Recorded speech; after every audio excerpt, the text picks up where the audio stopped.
There are certain things we've come to expect after mass shootings. You're familiar with them.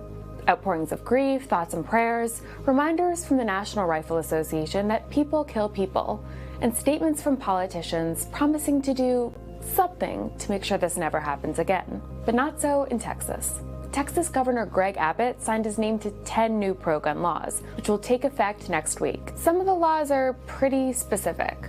One will make it easier to keep guns in foster homes where children are living and on school property. Another lowers restrictions on bringing handguns into churches or other places of worship. A third will ban landlords from putting no firearms clauses into rental leases. Already, the NRA is celebrating the legislation, which the organization points out will loosen Texas's already permissive gun laws. But these aren't the most permissive gun laws, relatively speaking. I looked at pro-gun legislation across the country, and a few things jumped out at me.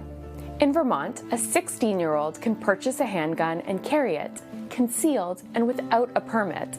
Keep in mind that 16-year-olds can't legally get into R-rated movies. In Iowa, a person can own and carry a gun in public, even if he is legally or completely blind. A sheriff cannot deny someone a gun permit on the basis that that person cannot see. In Indiana, a person can sue his employer for punitive damages just for asking whether he owns or uses a gun.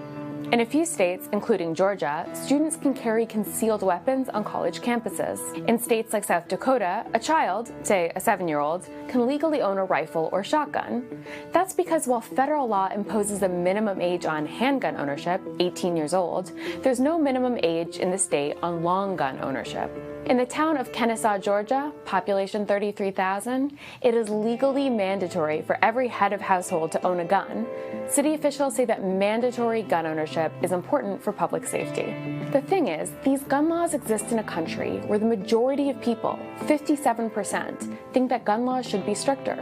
And where almost half of Americans, 44%, say they personally know someone who has been shot, intentionally or accidentally. Between states, there's incredible variation on gun legislation. But according to a landmark study published earlier this year, states with looser, more permissive gun laws do have one thing in common: more mass shootings.